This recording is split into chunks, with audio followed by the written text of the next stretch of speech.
네, 조국혁신당 정책위의장 차규건입니다. 오늘 조국혁신당은 기획재정부 개혁 방안을 발표합니다. 먼저 참석하신 분들 소개해드리겠습니다. 황운하 원내대표 참석하셨습니다. 그리고 서왕진 최고위원 참석하셨습니다. 이혜민 최고위원 참석하셨습니다. 백선희 의원님 참석하셨습니다. 예, 그러면 기획재정부 개혁 방안 발표를 하도록 하겠습니다. 분량이 조금 됩니다. 상세하게 말씀드리기 위해서 그렇게 준비를 좀 했습니다. 조국혁신당은 강령의 기획재정부 개혁을 명시한 유일한 정당입니다. 따라서 기획재정부 개혁은 검찰개혁과 함께 조국혁신당의 양대 개혁 과제라고 할 수 있습니다. 기획재정부는 예산 편성 권한을 바탕으로 정책 수립과 재원 배분에 있어 막대한 영향력을 행사하고 있습니다. 그로 인해 선출된 권력인 대통령과 국회가 예산에 민의를 반영하지 못한 채 기획재정부에 종속되는 기재부의 나라 현상까지 나타날 정도입니다. 그러므로 기획재정부를 개혁한다는 것은 단순한 조직 개편에 그쳐서는 안 됩니다. 선출되지 않은 권력인 기획재정부 관료들의 예산 편성 권한을 축소하고 예산 배분의 민주적 의사결정 기능을 복원하는 것이 개혁의 핵심 과제입니다. 조국혁신당의 기획재정부 개혁 방안은 제도 개혁과 조직 개혁의 투 트랙으로 구성되어 있습니다. 첫 번째, 제도 개혁, 총액 배분 자율 편성 예산 제도 실질화, 하향식 방식 도입입니다. 과거 노무현 정부에서 도입되었으나 유명무실화된 총액 배분 자율 편성 예산 제도를 실질화해야 합니다. 예산 편성을 상향식 바텀업에서 하향식 톱다운으로 전환하는 것입니다. OECD 국가 대부분이 이러한 방식으로 예산을 편성합니다.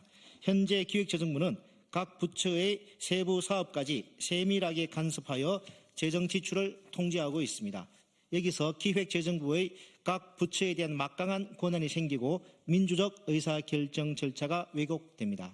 따라서 예산 배분 과정에서 중장기적 전략 하에 각 부처의 지출 총액을 정하고 각 부처가 총액 내에서 예산을 자율 편성하도록 해야 합니다.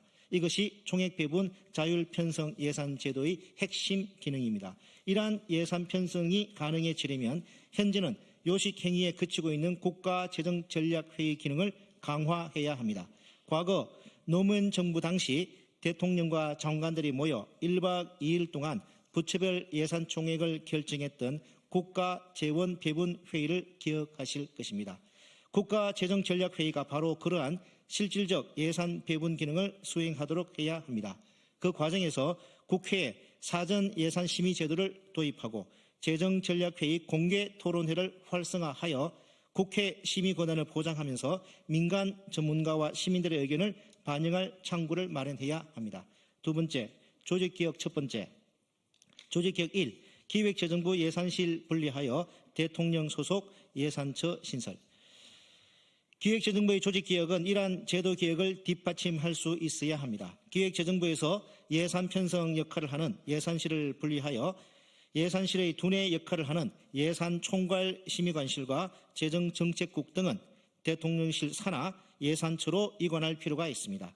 예산처는 총액배분 자율편성 예산제도가 제대로 기능할 수 있도록 국가재정전략회의를 지원하고 중장기적 재정운용을 기획하며 각 부처가 편성한 예산의 성과를 평가하는 역할을 하게 됩니다.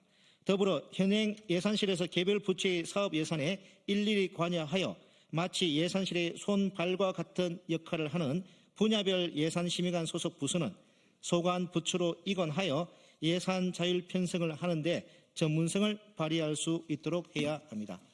예를 들면 사회예산심의관 소속 고용예산과는 고용노동부로, 복지안전예산심의관 소속 복지예산과는 보건복지부로 이관하도록 하는 것입니다. 이렇게 제도 개혁을 지원하는 방향으로 조직 개혁을 해야 진정한 기획재정부 개혁이 될 수 있습니다.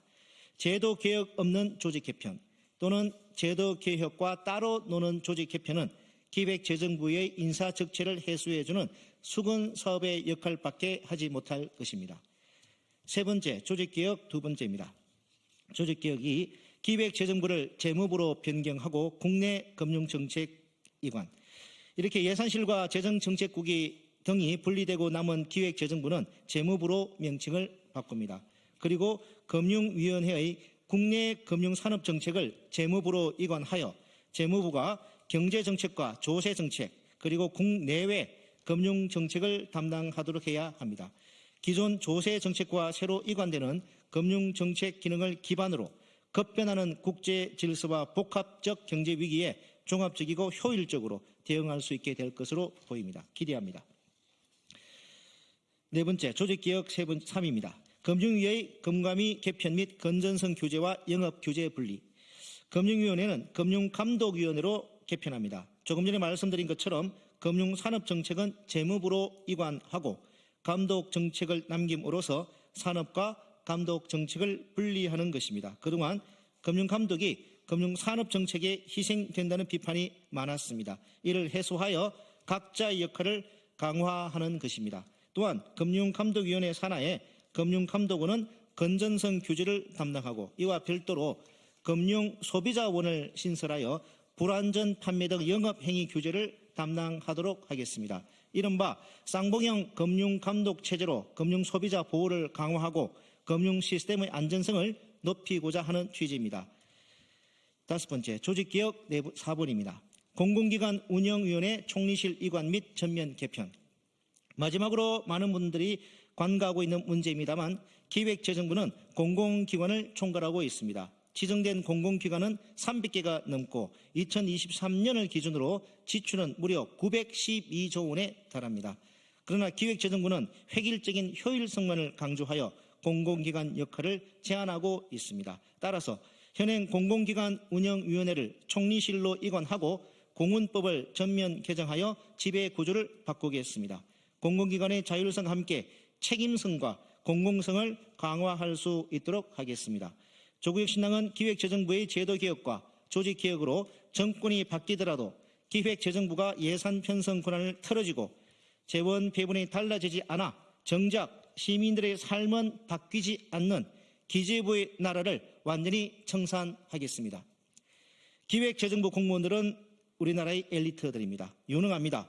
기획재정부를 개혁하는 것은 유능한 기재부 공무원들이 정부적 판단이나 정치 다툼에 빠지지 않고 제 역할을 충실히 수행하는 데도 도움이 될 것으로 생각합니다. 마지막으로 기획재정부 개혁은 검찰 개혁만큼이나 어려운 과제라는 점을 모두가 알고 있습니다. 비록 다음 정권은 인수위가 없지만 정권 초기에 또다시 국정과제의 효율적 뒷받침이라는 달콤한 유혹 때문에 기획재정부 관료들에게 의존해서 기획재정부 개혁의 골든타임을 놓쳐서는 절대로 안 될 것입니다. 그 과정에서 조국혁신당은 기획재정부 개혁의 쇄빙선이 되겠습니다. 감사합니다.